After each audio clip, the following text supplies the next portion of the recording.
All right, everybody. Let's go through today's trades. Keep in mind,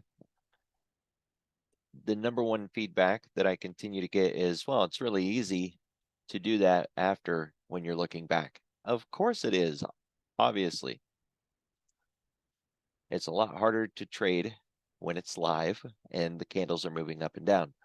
Intra-market volatility is very likely going to stop you out. So one thing that you can use to maybe help you with that would be ATR, average true range. If you set it to a low enough time frame, you can see what a candle by candle move is right now, and then kind of ask yourself if you're comfortable with that size of a stop. So for stops, we can see there were times today where each of these candles were running at an average range of around 11 points per candle.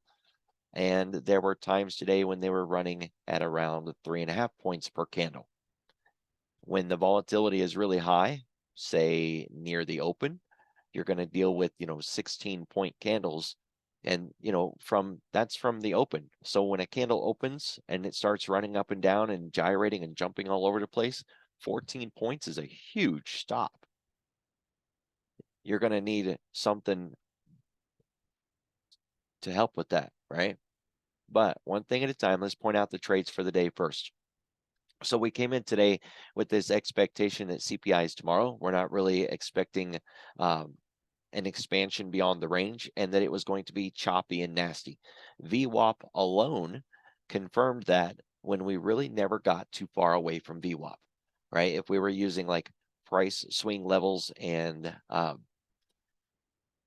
least squared methods with linear regression, when we expanded just a little too far from VWAP, we came back in again. Now I could turn on that new VWAP indicator and show that we were averaging a pretty consistent flip point, but we don't even need that, right? What we do want to focus on is where could trades have been taken and where could expected reversals be? Because we had a strong idea that it was going to be a reversal day unless something drastically changed. One more thing worth noting is that there's 3 charts right now for the ES, at least. You know how confusing that is to the entire marketplace. We're talking about people that, still get confused just trying to deal with one thing. So right now we're looking at the ES. I'm on the June contracts, and I'm going to go in and turn on the adjust for contract changes, because this is a continuously made contract on this broker. Before I do that, just look at how it appears. And in fact, let's just do one more thing real quick. I'm going to take a picture of that. And now I'm going to adjust for contract changes.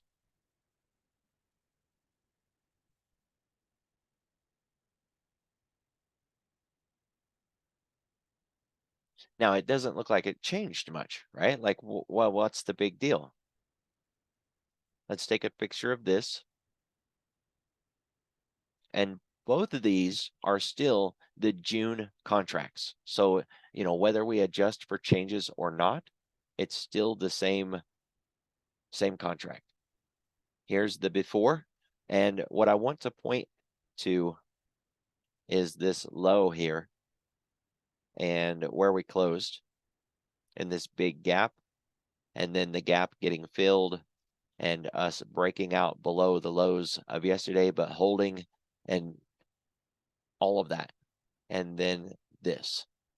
Here's that same pivot low, no real gap at all. And we broke very clearly below yesterday's level, came back up and really had resistance at that same level, and then finally got back inside of it. So, price wise, 38.95, 38.95. But if we're using technical analysis and price action, this is 2 completely different markets. Okay. So that's one thing. And then we have March still alive. We still have the March series contracts.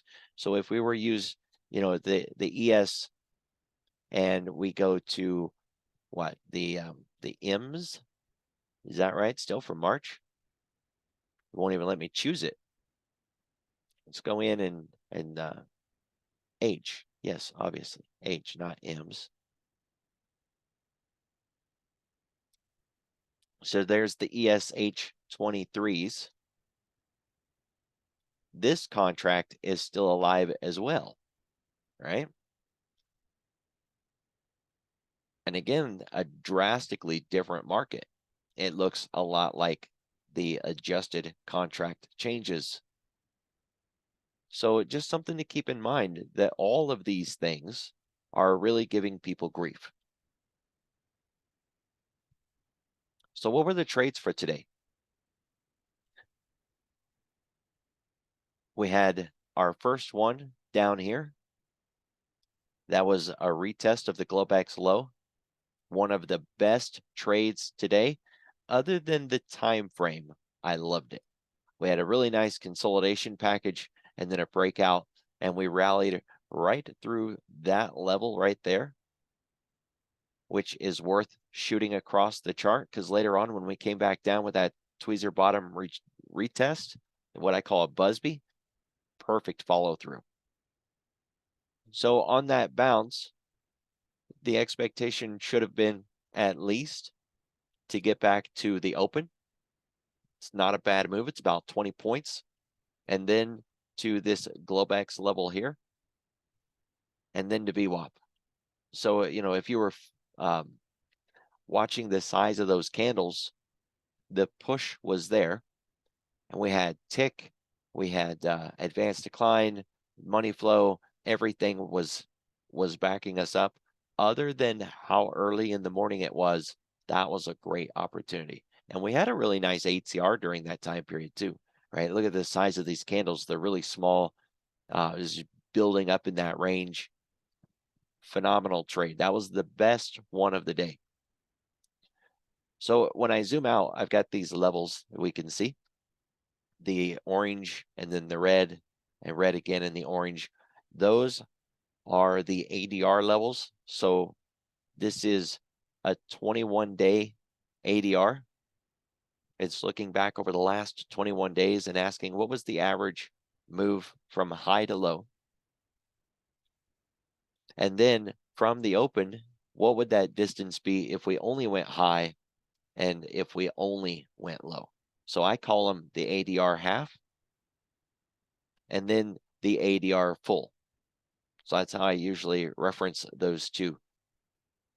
Beyond that, though, we could honestly add a few more levels. So type in the word daily, and we get daily high low and daily open. We'll just add those here.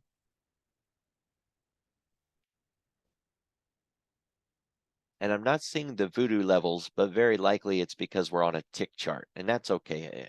Let's go back to the regular ES contract. Now we've got all of these crazy levels, right? All these lines all over the place. We don't really need the ADR at this point, so I'm going to go ahead and turn that off.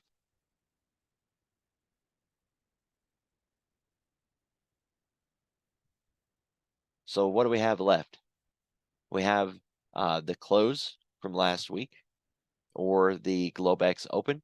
We want to highlight that level and make it much brighter, make it much bigger, easier to see.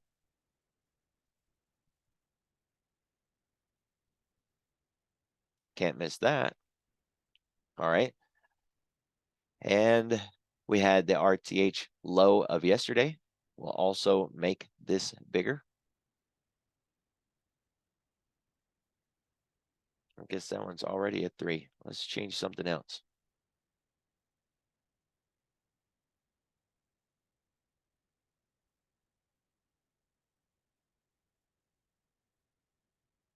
It does. It already says that it's a high level.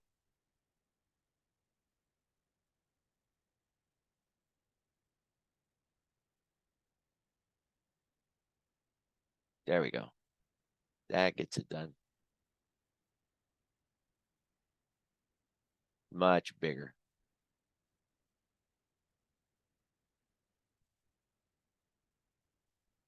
All right, so that big yellow line down there, that was yesterday's ADR or Friday's level.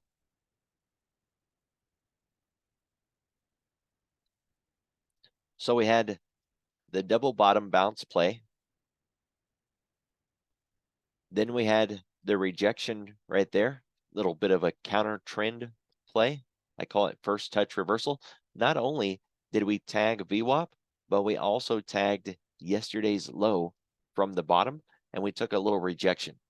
Now, I know that may not seem like a really great trade compared to everything else that's out there, but a lot of my trades are based on high probability. I don't really care if I'm going to get 4 points or 40 points. I care about how much conviction I can put into the trade. So when I'm nervous and I don't trust the move, I'm going to trade really small. Well, we could move 50 points, but if I'm still only holding one contract, then I'm only going to get 50 points. But if I trust the move, we could go 5 points. And if I trust it, load up with 10 contracts, I'm still going to get my 50 points.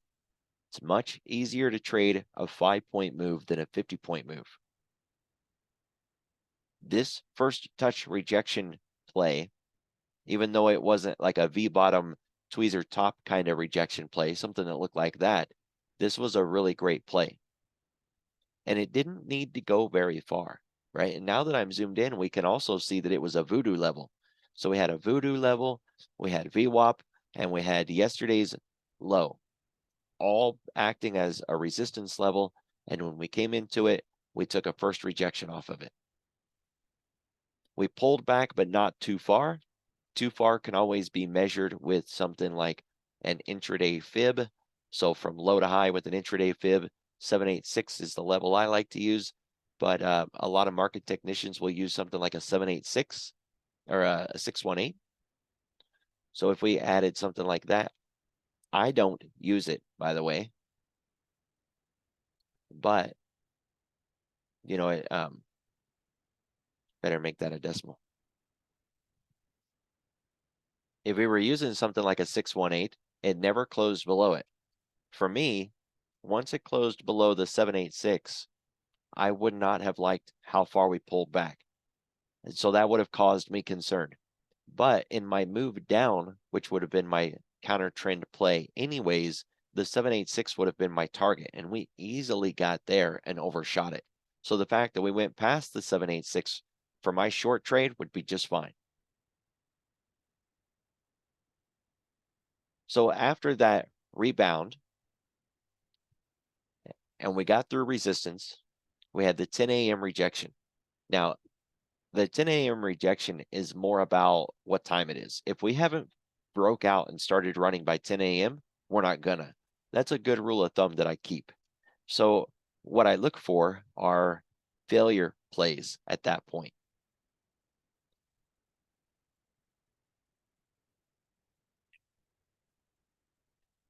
Both of these two reversals, they really didn't have a setup to them. There was no structure to the left that would make me want to short it. So on that one, I don't see it as a short because I wouldn't have known that we were going to turn there. It only looked like a little bit of a pullback before going up more. I wouldn't have tried to short it. Certainly wouldn't have tried to go long either. Not on this. All right, so no play there. The next time we got up to that level, you could have considered it for a short. This would have been your primer and this would have been your trigger, right? And of course, your target would be back down to that low. And again, taking it from 93 to, or even from taking it from 90 to 80, that's 10 points, great play. If you can get more than that, great. But, getting in at 90 would have at least allowed you to not have to catch it from the absolute high. And then getting out as we got below that yesterday's low level would have been your target. Then there was this tweezer top reversal. Really nothing to do with that one unless you were willing to focus on this one back here, right? So it came up with a lot of strength and conviction. hard to short something that is moving that fast with that much conviction. Plus, it overshot the level. So even if you did try to short it, you would have needed a pretty wide stop. I was sitting up here at 39.11 looking for that to be the rejection point because it's a COG.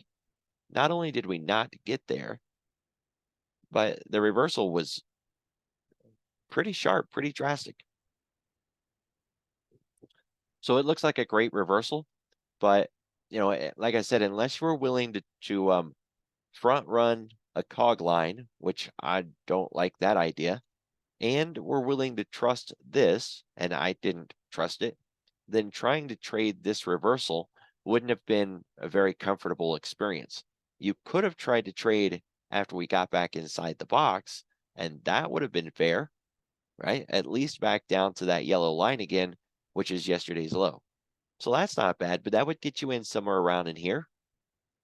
And you would have to worry about where your stop would go. A good rule of thumb on that kind of trade is to use 50% of this movement area right there. Use 50% of that and put your stop in place. So I'm going to just zoom in here for a minute. I know it's a little uncomfortable when I do that. And I'm just going to mark this level where 50% is at. It's 39.03 and 3 ticks.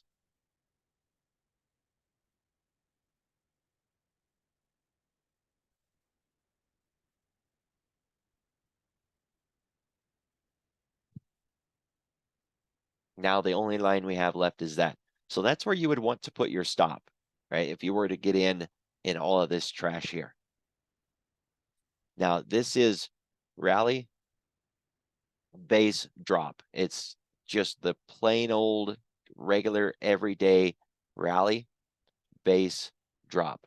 It's uncomfortable though, because the base really didn't base in the kind of way that we would picture it, right? Normally we would expect 2 or 3 candles, we'd have a proximal range and a distal level, and we didn't have any of that. We had more of a V shape, an inverted V, and down we went. So a little uncomfortable, but that was a decent trade. I'm still calling this one down here the best trade of the day. All right, so now past that, we had the same plays again at this level. Neither one of those would have been trustworthy opportunities. We did have this low down here, but we stayed there for so long that it started to become a little uncomfortable. And in fact, I actually mentioned, watch the clock, 10:30, Europe's going to close. We're very likely going to move. And we moved, we just didn't get very much out of it. You could consider that a trade opportunity. It is timed right with the clock, but with that much chop and that much sideways action, the call was, watch it, we can't stay here. We're going to come out of the box and watch the clock. But there was no tell about direction or anything like that. So how would we have known to go long or to go short until it actually broke through the top of this level? At the very least, right? And that doesn't really leave us a lot of room, and it would make us use a really wide contract or a really wide stop. And I just don't like any of that. So no play again. Then we get into 11 o'clock or really close to 11 when we finally get through this level back here. And immediately we are rejected again, right? And right on the clock, 11, we get that little push. We see that a lot today on the hour, these little pushes that just never went anywhere. Then a 39.31 cog line rejection. Nice little rally, base, drop. That's R, B, D. And you can look that up, rally, base, drop. These acronyms are not mine. I'm not making them up on the fly. Rally, base, drop is a thing. It's been around for a long time. And so is this image right there. It's been around for a long time. So that was a play, but a little uncomfortable with the overshoot. Other than the overshoot, it was fine. A nice trade with a really nice stop level. All right, so Then we started to expand really too wide, too often, and we were bouncing between the cog lines, 39.31, 39.11, which is back and forth here between these cog lines until eventually something broke and we came out of it. None of this is good trading. So other than that first play today, the rest has just been choppy and nasty and difficult. The only good thing about this entire process is that we would have known in advance that today was likely going to be trash, and we don't have to trade it. There is the argument that if the market's open, it's tradable, and why would we not want to trade? I get it. I totally get that argument, but that's for people who are very often trading a small position size repeatedly again and again and again. And you're not sizing up when you have a high conviction trade and then sizing down when you have a lower conviction trade. When you start doing that, the kind of day that you're trading and the types of trades that you take in that trading day become a lot more relevant. If everything is treated with the same amount of conviction, that you're approaching every trade with the same stop level, the same target level, the same probability level, then yeah, sure, it doesn't matter what kind of day it is. Any day will do, right? As long as the market's open. But if you're not trading that way, and instead you're adjusting things based on its risk tolerances and your conviction for the trade, then this kind of day becomes a lot more important. Today is a low conviction trade, lots of chop, lots of sideways activity, and reversals, just big, nasty reversals all over the place. So is it tradable? Yeah, sure. I mean, absolutely. Get in there, and get some of it, but I wouldn't have sized up with anything. Even the best trade today, it chopped around a lot before it finally made that move. So even that would have been hard to size up on. The first touch rejection was a good trade, but it too chopped around for a little bit. It was good only from the idea that we could have used a really small stop on that. That was it. So, as the day wore on, it just got worse and worse.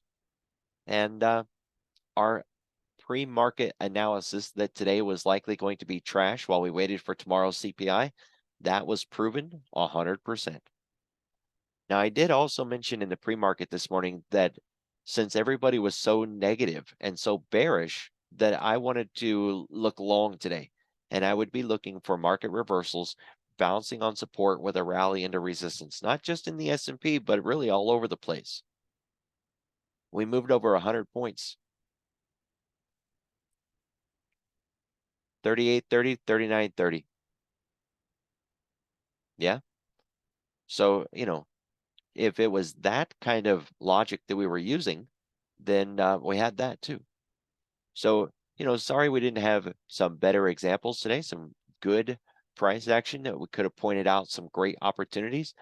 But maybe the main takeaway today was that it really wasn't that kind of trading day and that you wouldn't want to trade this. Something that I say frequently, if you're losing more than you're winning and you are finding trading difficult, quit doing the hard stuff. I know that, it might sound a little simplistic, but it is simplistic. 100%. Trading in a range-bound market is difficult. Trading in front of CPI or any other economic event is difficult. Quit doing the hard stuff and start doing the easy stuff. What does easy look like? Well, here's last Thursday. That's what easy looks like. Here's Friday. That's what easy looks like. Consistent, persistent market direction with a constant, continuous theme. That's easy, or at least easier, right? Then you get into a day like this, it's all trashed, it's all nasty.